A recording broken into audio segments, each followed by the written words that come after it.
Janet worked as a bartender at Orange Club, one of the most expensive clubs in her town. Life was manageable until her younger sister, Joy, fell seriously ill. When the doctors diagnosed Joy with Hodgkin's lymphoma, Janet was devastated. Her parents couldn't afford the treatment bills, and she couldn't bear the thought of losing her sister. Desperate, Janet approached her boss to request a raise. But he turned her down without a second thought. With no other option in sight, Janet considered joining the club's group of strippers.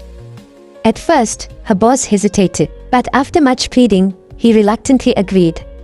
Janet became a stripper, learning quickly from her more experienced colleagues. Soon, she was on stage dancing and performing in front of the club's wealthy patrons. One night, one of the richest men in town, Mr. Anderson, visited the club and took notice of Janet. She was summoned to the VIP lounge to give him a private dance. Her sudden rise didn't go unnoticed. The other strippers, envious of the newbie who had caught the attention of such a high-profile client, gossiped and sneered. But Janet ignored their whispers and stayed focused. The money she earned was far more than she ever made as a bartender, and with it, she was able to help her parents cover Joy's mounting medical expenses. She told her parents the boss had raised her salary, keeping her new role a secret. Every night, she prayed Mr. Anderson would return, hoping for generous tips. Whenever he came, his driver, Ben, would approach the stage to call Janet. The other strippers would hiss in resentment. But whenever he was absent, they would mock and laugh at her behind her back. One night, while preparing in the dressing room, Janet received a call from her parents. The news was bad. Joy's condition had worsened, and the doctors insisted chemotherapy must begin immediately.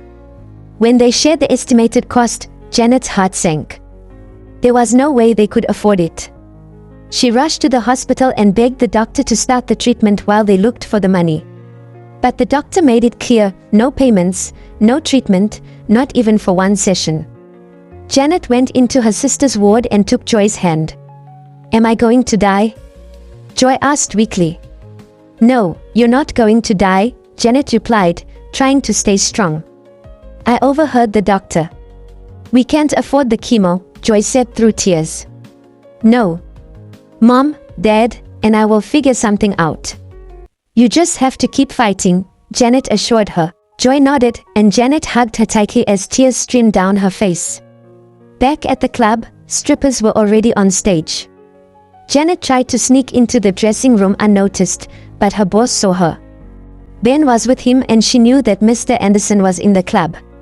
Her boss scolded her for arriving late, saying they had been searching for her. He ordered her to get ready. Mr. Anderson was waiting. As her boss left, Janet turned to Ben, begging him to send another stripper to Mr. Anderson instead. "He only wants you," Ben replied. "I might spoil his mood." "I'm really not okay tonight," Janet said, breaking down in tears. Seeing her like that, Ben softened and asked what was wrong. Janet, feeling overwhelmed, finally opened up about her sister's illness and the money they needed. Ben paused, then said, "You should ask Mr. Anderson for help." "I can't. My boss can't find out," Janet whispered. "Mr. Anderson likes you. He'll help you," Ben reassured her. "Are you sure?" "Yes, but he always expects something in return. Quid pro quo." "That's the situation I'm in too, if you don't mind me being honest," Ben responded. Janet gasped. Her mind raced. What could Mr. Anderson possibly ask for in exchange? Still, she quickly got dressed and made her way to the VIP room. Mr. Anderson was about to leave due to her lateness. Janet quickly apologized and told him the real reason she was late. Mr. Anderson listened quietly, then sat her down. As Ben had warned, he was willing to help, but under one condition. "What condition, sir?" Janet asked nervously. "You become mine. You'll quit this job, and I'll have you to myself." Janet was speechless. She stammered. "You can think about it and give me an answer the next time I'm here," he said, rising to leave. "Sir, the bills have to be paid by tomorrow," Janet cried. "I'm sorry. I won't help you unless you belong to me," he replied and walked away. Janet stood frozen. Her mind swelled with fear and desperation. She didn't know when next Mr. Anderson would return. Could she risk waiting? Could she let her sister die? She ran out of the club and caught up with Mr. Anderson just as he was about to get into his luxury car. "I'm ready, sir," she shouted, gasping for breath. Mr. Anderson paused and smiled. "You did well tonight," he whispered to Ben, who was holding the car door open. "Thank you, boss," Ben replied. "I'm ready, sir," she repeated as she was now closer to him. "Congratulations," Mr. Anderson said and gestured for her to enter the car. Janet obeyed but immediately felt a surge of fear. Questions filled her mind as the Ben pulled away. Staff and strippers at the club looked on in confusion. Inside the car, Janet couldn't stop trembling. She wasn't sure what she had just agreed to. Mr. Anderson noticed and took her hand gently. "Relax. I'm not going to hurt you," he said softly. But Janet couldn't bring herself to trust him fully. They arrived at his mansion, and Janet was stunned. She had never been in such a luxurious place before. As they were escorted inside, she began to calm down. Inside, she was shown to the master bedroom. Mr. Anderson poured wine and asked her to dance. That night, Janet did everything he asked. He seemed satisfied. Afterwards, she was directed to a different room, still luxurious but quieter and more private. There, Janet took a long, soothing shower, washing off the night's weight and emotion. Exhausted in every way, she wrapped herself in a soft robe, collapsed onto the large bed, and drifted into a deep sleep. The next morning, she was awakened by her phone ringing. Her mother was on the line, her voice excited. "You won't believe it.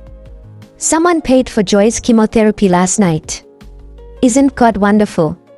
"What? Who?" Janet asked, shocked. "The doctor said it was a philanthropist who wishes to remain anonymous. It's a miracle." "Wow. I'll be at the hospital soon," Janet replied, still in disbelief. She ended the call and turned to find Mr. Anderson walking into the room. "Did you sleep well?" he asked. Janet ignored the question and rushed to thank him. "I just got the news. Thank you for paying for my sister's treatment." "You don't need to thank me," he said coldly. "It was a deal." He moved closer, his tone shifting. "Just know this. If I have the power to save your sister with money, I also have the power to destroy her. Don't ever betray me. Don't take this for granted." Chills ran through Janet's body. His words felt like a threat. "Go freshen up," he ordered.